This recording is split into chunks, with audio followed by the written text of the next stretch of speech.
Hayyee bakka jirtanitti nagaa fi fayyaadhaan isiniif hawwa. Qophii qubee eegallee jirra jechuudha. Kan daawwachuu jirtan kuni Amal Miidiyaadha. Qophiin qophii qubeeti. Qophii qubee har'aa keessa gasseenuudhaan duratti jechoota lama kaaseetiin jechoota lamaan sanirraa haasofnee taarraatitti dabarraa jechuudha. Maaliif waa'ee afaaniitis jidduudhaan kaasna dogongora qubee qofa osoo hin taane jechuudha. Kanaaf jechoonni lamaan maaliifin kaasa seetan waan takka afaan Oromootiin yookaan afaan Amaaraatiin jecha tokko qabdu gama afaan Oromootti hogguu dhuftu immoo lama taatutu jira.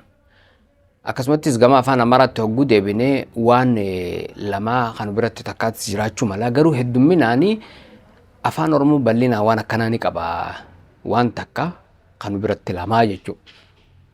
Nuti amma waan sanii akkam godhutti jirra afaan Oromootiin hogguu finnu tokkotti deebisuutu mul'achuutti jira jechuudha. Rakkinni akkana heddumminaan afaan Oromoo keessatti mul'ata. Kanaaf wanta akkasii kaafneeti jechoota lama kaafneeti har'aa fi san booda gara qubee keenyaatti achi dabarraa jechuudha. Wanti inni lamaan har'aaf kaasu aaddee fi dubreen kaasa. Kuni maali amma afaan Oromootiin tokkicha lama ta'e jechuudha. Tokkicha lama ta'e. Nu bira maaltu jira afaan Oromoo afaan Amaaraatiin ka tokko nu birattis tokko godhaa waan deemnuuf afaan Amaaraatiin lama nu birattis lama godhuuf yaaluutu jira. Akkuma nama dura hime sanitti fakkeenyi keenya afaan Amaaraa waan ta'eef jechuudha. Afaan Amaaraa fakkeenyi godhanneeti hordofna waan ta'eef waan akkasiitu jira. Ka tokko lama goona, ka lama tokko goona, ka tokko lama goonaa jechuudha. Kasilaa nu biratti tokkooti afaan Amaaraa keessa waan lama ta'eef lama goona. Dubree fi aaddeen kun ammoo waan akkasiiti jechuudha. Nu biratti akkuma aaddee uma jettaa heerumtee heerumuu baattee aaddee uma jettaan namaan. Inumaa aaddee fi dubreen kun inumaa namni dhiiraanis aaddee iyyuu ni jira. Fakkeenyaaf amma Profeesar Mahammad Hassan aaddee jaanitti himan. Maaliif isaatu aaddee namaan ja'a waan ta'eef jechuudha. Jaalala ibsuudhaa fi waan akkanaa kana fayyadamuutu jira jechuudha. Dhiirumaanuu aaddee jechuun tuni ni jirti afaanuma wanni kana keessatti jechuudha. Bakka gariitti jechuudha. Kanaaf nama tokkoon aaddee jechuun heerumee hin ibsu. Heeruma wajjin waliin qabatu akkuma obboo jenneen jechuudha. Obboon kan hin fuudhin kan hin obboon ka fuudhe yoo ta'e kan hin fuudhin maal jechuuf deemta jechuudha. Dhiibaniiti amma dargaggoo fa'aa jechuun eegalan. Dargaggoon umrii wajjin waa wal qabatu malee waa'ee fuudhaa fi fuudhuu dhabuu wajjin waliin qabatu. Kanaaf amma dubree fi aaddee jaanitti adda baasan. Taaniin heerumiin maal jaan dubree jaaniin heerumteenuu aaddee jaaniin. Dubreeni fuudhu heerumaa fi heerumuu dhabuu wajjin waa wal qabatu miti. Dubreen dubrummaa wajjin wal qabata. Dubree Maariyaam jaan amma dubrummaa qabaachuu isii ibsuudha. Kanaaf dubreen afaan Amaaraatiin amma wayzariit kajaan san finnaa fi dubree jaaniin. Wayzariit waa'ee heerumuu fi heerumuu dhabbii wajjin wal qabata malee waa'ee dubrummaati miti. Diqaalaa feete dhalteetiis wayzariituma jaamti jechuudha.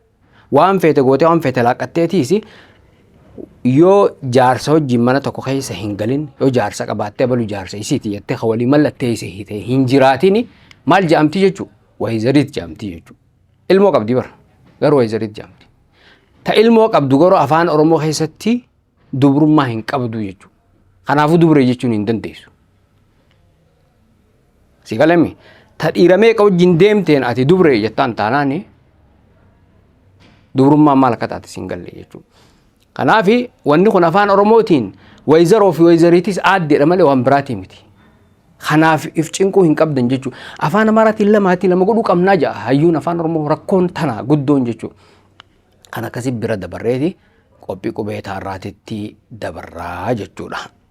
Qophii qubee taarraatti hogguu seennu barreeffamaan kanaan dura isiniif dhiyeesse tokkotu jira. Magaalaa Adaamaa jee jechuudha.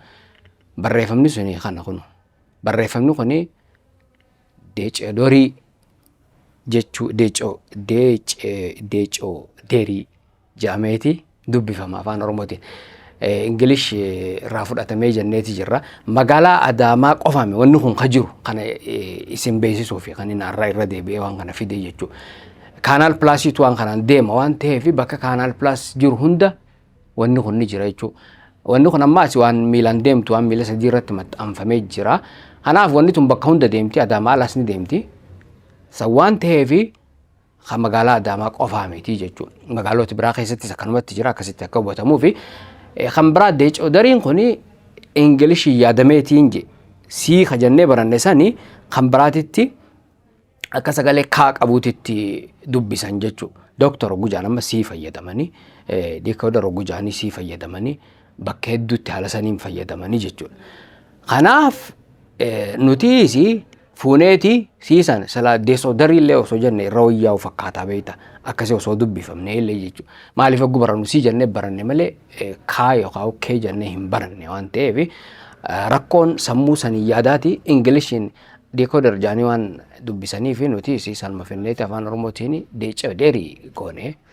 Kanaaf wanni kuni Kanaal Plus wajjii wal qabata malee magaalaa Adaamaa qofa wajjii wal hin qabatu jechuu beeksisuufiin kana kaasee jechuu har'aa ka jalqabaa kana. Ka jalqabaa gaa magaalaa Cirooti har'a.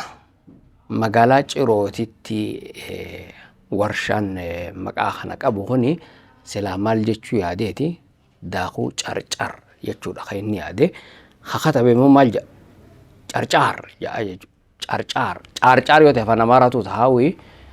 Carcar ta'eeti barreeffamee hiika hin qabu jechuudha. Afaan Oromoottis hiika hin qabu. Afaan fakkeenya godhannu afaan Amaaraa keessatti illee hiika hin qabu jechuudha. Ta'ittaantu tana kun. Tuni baankii daldala Itoophiyaati. Amma magaalaa isiin keessa jirtu dhifneetu baankii fudhannaa jechuudha. Baankiin yoo gubbaarraa kan namuuf ta'e dogongorri kun bakkuma hunda akkasii faca'aa waan ta'eef jechuudha. Yoo akka magaalaatti fudhannee wanni kun magaalaa Dirree Dhawaa keessa jira. Akka baankiitti fudhannee immoo baankii daldala Itoophiyaati jechuudha.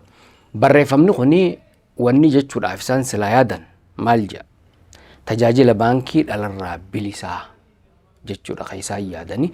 Ta duraatii bilisaa kana jechuun bilisa jiru kana yoo kalaallu taate dhalti bilisa hojii wal qabattu hin jiru jechuudha. Bilisni faallaa gabraati. Kaan kun dhalarraa bilisa kaan dhalaan gabroomee jechuudha. Kan dhala hin qabne yoo jette gabaabatti fixee jirta jechuudha. Tajaajila baankii dhala hin qabne jennaan ibsitee jirta jechuudha. Tajaajilli baankii bakka isaanii kan namu kan dhala hin qabne jennaan afaan Oromoo kanumaa jechuudha. Bilisni gabrummaa wajjii wal qabata. Gabrummaa bilisummaa.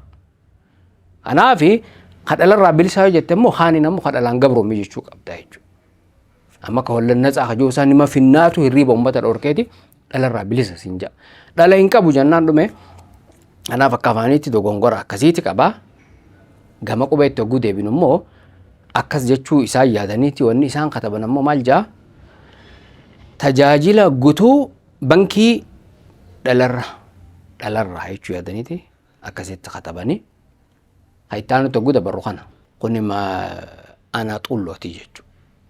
Aanaa xulloo kuni wanni isaan jechuu fedhan waldaa qaama miidhamtootaa jechuu fedhaniiti. Kan isaan kataban ammoo waldaa qaama miidhamtoota jaaniiti kataban. Kun ammoo bakki isaa hin beekamu yookaan bakka isaa anaatu irraanfate waraqaa eenyummaa magaalaa yookaan aanaa takkaati. Tartiiba isaati yoo kalaalle taate hanga tokko irraa fudhanneeti ilaalla.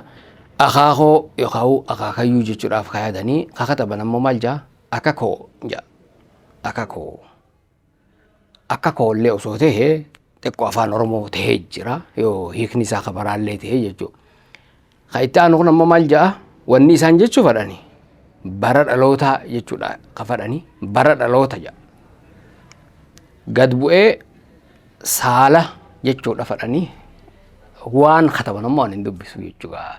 Qaanyiidha hedduu qaanyii waan ta'eef ka qubee beekunuma dubbisaa ani garuu hin dubbisu birumaan dabraa jechuudha.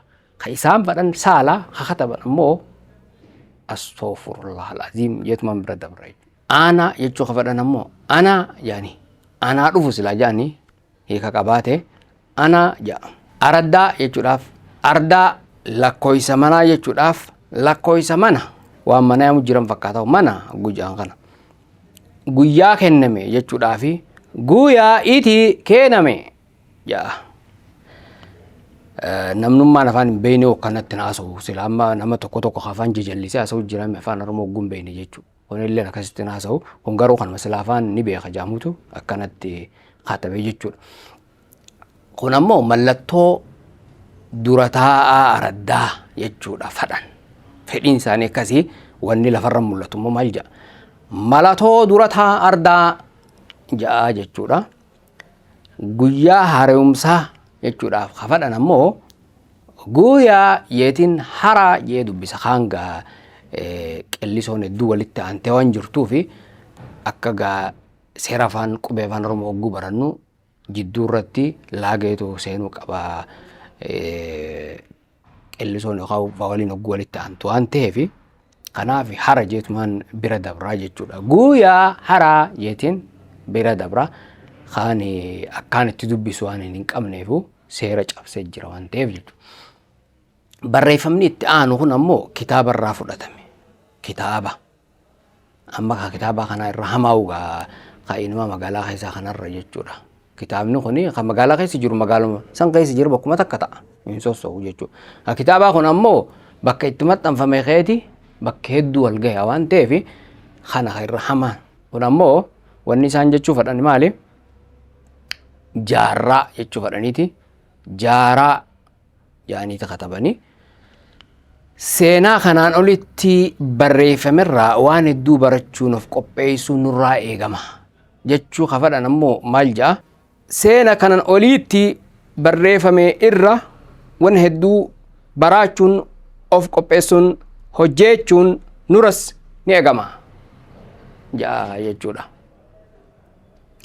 Gama jalaatitti yuunivarsiitii jechuu fedhaniiti. Yuunivarsiitii yaaniiti katabanii warri afaan kana qabu kun egaa maal akkanum jiru hin beeku jechuu waan kana dhagahanii akka seera qubee afaan Oromootti cabee jira afaan namaatillee badee jira jechuudha. Warri biyya biraa suni hiriira nurra ba'uu qaban jechuu afaan isaanii balleessinee jira waan ta'eef qophii qubee taarraa gaatanumaan goolabneeti jirra. Qophii qubee biraatiin walitti hanga dachaanutti nagaan turaa isiniin kan jiru ani Muhammad Siraajii ogeessi kaameeraa fi gulaalli suursagaa Maaya Usmaanii nagaan jiraadha.